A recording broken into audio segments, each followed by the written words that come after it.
Hello, and welcome to another edition of Ballet Vero Beach Insights, where we pull back the curtain and give you a behind the scenes look at our upcoming programming.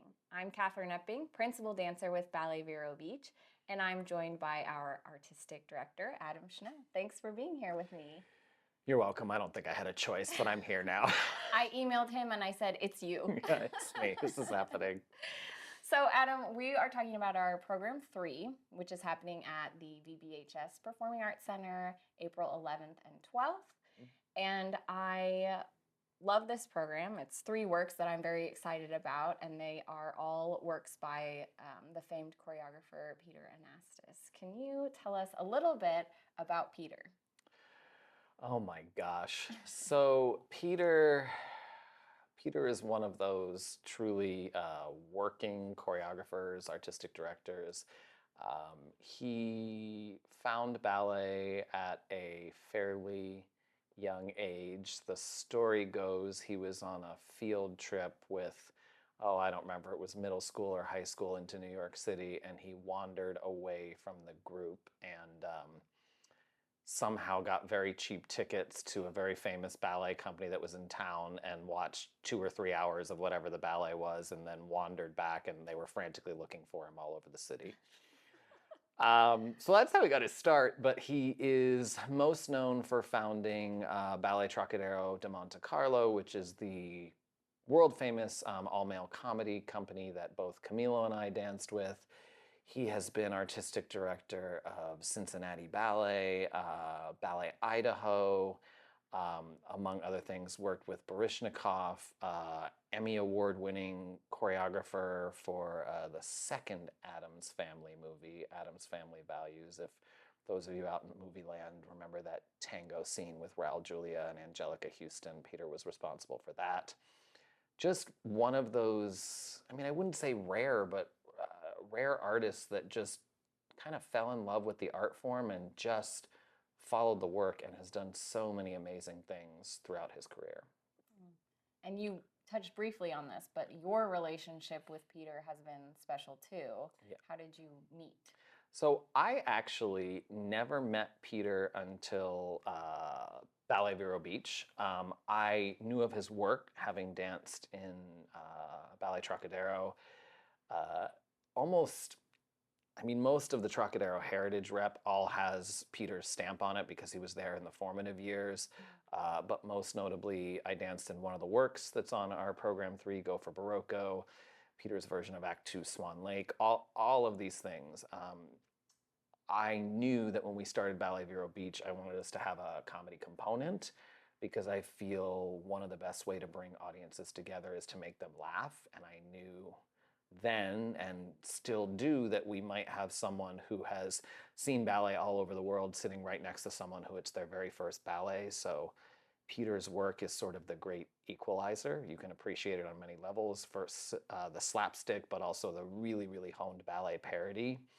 I will say, though, that Camilo, our ballet master and principal dancer, he had extensive working experience with Peter in a company called Ballet Grand Diva, and it was another all-male comedy ballet company that I'm not sure exists anymore, but Peter actually choreographed a lot of works on Camilo. Peter loves Camilo. Everybody loves Camilo, but Peter really loves Camilo, loved his comic timing, loved what he could do with a role. So Camilo actually knew him before he danced in Trocadero. Then Camilo danced more of Peter's work in Trocadero. And when we were starting Ballet Vero Beach, I said, hey, will you reach out to Peter, ask if we can do Go for Barocco? Because I knew it was an important thing to have in our rep and to be able to bring out not only in times where we need to laugh, but in times when we're really just trying to bring our audiences together. So you spoke about the comedic ballet. So I want to make sure that we emphasize all 3 of these pieces are meant to be funny.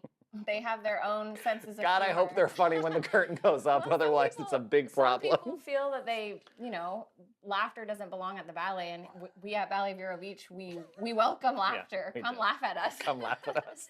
Oh my gosh, maybe that's the new slogan. Ballet Vero Beach, come laugh at us. Each piece has its own flavor, though. Right. So you mentioned Go for Barocco. Mm-hmm. Can you talk a little bit about each number that we'll be performing? So one of the things I learned when I was in Ballet Trocadero is never repeat a joke, right? And that sometimes meant that even though we would be doing a work that was always done a certain way, if it was programmed with a different work, you couldn't do the same joke.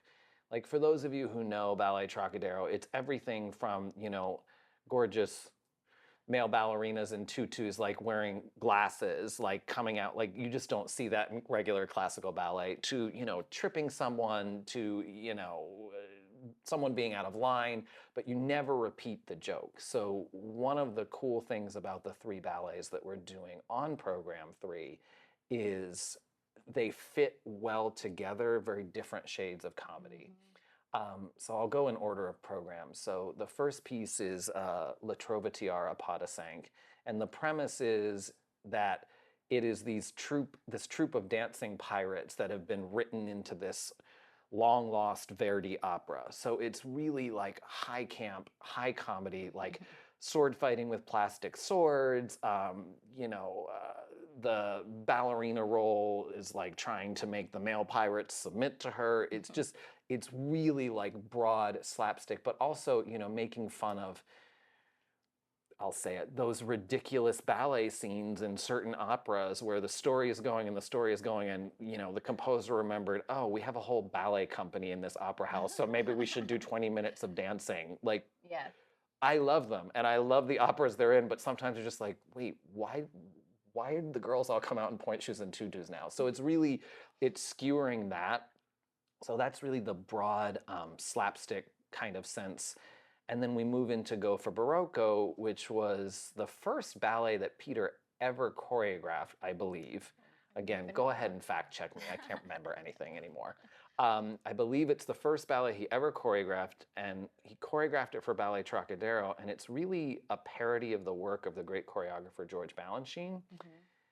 And at the time, in the early to mid 70s, when Trocadero was starting, there was all this talk in New York. There were 2 camps: the people that loved Balanchine and thought he was amazing, and there were all these people, oh, it's so sterile, it's so cold, we'd rather watch Giselle or Sleeping Beauty or the Nutcracker.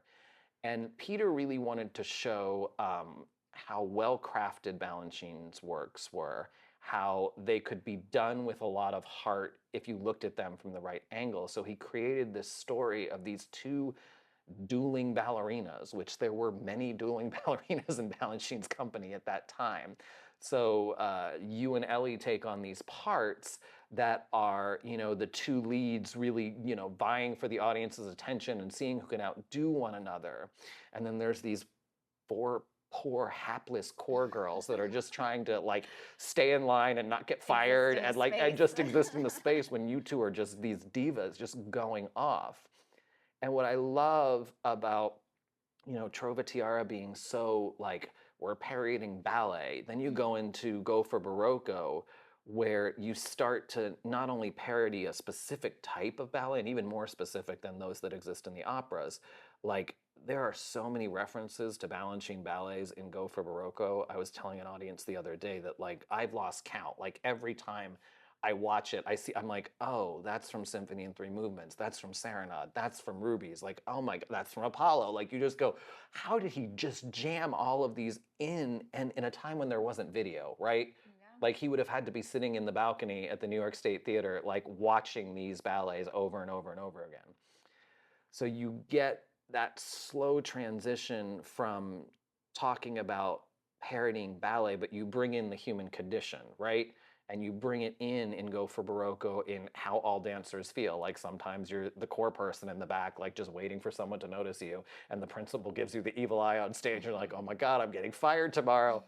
Or you're the principal and there's another principal that, like, you want to outdo. So it starts to really sneak in one of the things that is my favorite about Peter's work and all good comedy is it has to skewer the human condition. And then we go into our third act, which is École de Ballet, or ballet school, and he just created, like, as a dance teacher, it's one of my favorite ballets of all time. I mean, it is. It's a bunch of, untalented children, a borderline abusive alcoholic teacher, but in the funniest way possible, audience. I mean, this is not like we're not touching on those subjects. Yes, deeply. we're not. This is not deep psychological drama. It's Silly. hilarious. Yeah. And they're putting on an end of the year recital. So we start in this dismal ballet school. The kids are just excited to be there. The teacher comes in, smacks them all around, tells them all how untalented they are. But then, but we have to do a recital because your parents are paying. And then pulls a boy in off the street that's never danced before, which really does happen in dance all the time. Like, oh, you have a brother? Why doesn't he come do ballet with us? He's on full scholarship. On full scholarship. The girls have to pay triple tuition. But Peter just captured like all of these things about the human condition in that ballet and performing. And so you get this whole kind of arc throughout the evening of really different types of parody and different types of comedy, and we're able to not repeat the joke. So I'm really excited for the three ballets to be on the same program because it's different laughs in every one, if we do it right, which we will, of course. But yeah, they're all three are pretty great, I have to say. Something I love about Peter's choreography, and I've done ballet school once before. This will be my second time performing it. So I'm sort of realizing how layered the choreography is. And it's what you were talking about. Even if you're brand new to ballet, you've never seen much, you can come and enjoy because it's great, surface level, exactly how it is. But if you have a lot of context, like you were speaking about the Balanchine references, it's so in-depth and well thought out and well done that you can pick up on all of these extra layers. Now dancing ballet school for the second time, I'm picking up more, the jokes make more sense, I'm getting the references, and yeah, you can grow with it. Well, and I think that's, again, another great lesson that Peter passed on wherever he was directing, choreographing is, I guess, two things I want to say. The first is, and I don't remember the quote, who he quoted, but he was famous for saying, dying is easy, comedy is hard, right? And it's true. Like, I mean, you can have a dramatic death scene in ballet or in film or in theater or whatever, and everyone's crying, but it's really hard to get an audience to laugh. Like, that's, honing that comedy is really difficult. But what Peter did, which I think is so genius, really, is that he didn't dumb down the actual steps. Right? So not only is getting the comedy right, but his ballets are very intricate and complex. I'm thinking of the coda of ballet school. Totally. Like, it is meaty choreography. The musicality is absolutely precise. So as an audience member, you sort of get lulled into this false sense of, oh, I'm just watching this really beautiful, really exciting ballet. And then, someone gets tripped or someone kicks themselves in the head. And it pulls you constantly in and out of that reality, and he was the first one to do that. That's why I call him the godfather of comedy ballet, because before that, if there was comedy, it was really like, it was kind of dumbed down, like a spit tyke and stuff like that, and he really took it to a level that is, refined. Oh, exactly. Very much so. Yeah, well said. I want to make sure we talk about our accessible, family-friendly performance on April 13th. We'll be performing The Sleeping Princess. Yep. Can you tell us a little bit about this accessible, family-friendly series? Yeah, so we are very fortunate at Ballet Vero Beach in that we have the time and the space and the resources through our many donors and funders where we can engage a full, season separate from our main stage season of our accessible, family-friendly performance. And those shows are designed for families with young children, or folks with differing abilities. It could be folks on the autism spectrum, it could be different physical limitations, like maybe a full-length production is not where you would thrive. So we modify the auditorium setup, we have additional accessible seating, we do different things with the audio and visuals of the performance to make sure everyone is comfortable. And all seats for those shows are $10, and free tickets are available for our ticket donation partners. And it's really become, I mean, I don't know how you feel, but I feel we tend to end our runs with them, even with Nutcracker for All when we do it at Nutcracker time, and it's become a really special way to cap a weekend of performances. We love all our audiences, but there's something about, you know, people bringing the youngest of kids and them just yelling out, "Wow!" like in the middle of while you're doing something or something like that. It feels very much like it's always a nice punctuation mark to every weekend. And, you know, I'll brag on you a little bit. Your little one, you know, 9-month-old has been at every accessible family friendly show this season. And to me, that's really special. And it goes right along with all the comedy ballets. Like, we can't just exist to be cerebral and to be fancy and to be all, we need to make sure that we're really creating a space for everyone to enjoy art.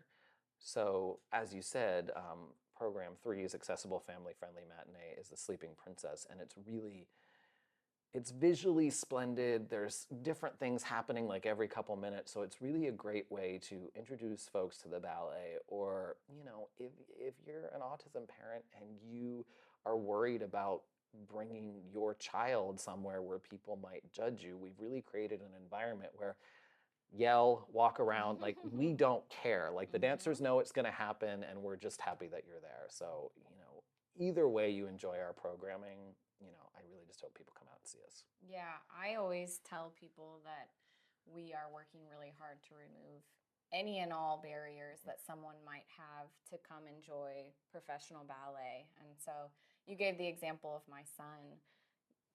He comes to the show, he makes noise, he yells out, and my husband gets up and moves around with him, and that's what that performance is for. So don't feel shy, come as you are, and for program 3, come as you are, and please laugh at us. Yes, yell out in that one too. Please laugh at us, because it should be funny, and, you know, we all need to laugh. Definitely. So program 3, Choreographer's Notebook, Peter and Astis, is happening April 11th through 13th at the Vero Beach Museum of Art. The VBHS. We'll be back there too. We can't remember where we're performing, you guys. The season is so big. VBHS Performing Arts Center. Yes. Tickets, more information, and all things Ballet Vero Beach are at www.balletverobeach.org, or you can call us at 772-269-1065. Adam, thanks again. Always nice to talk with you. We have fun, even though I was coerced into being here.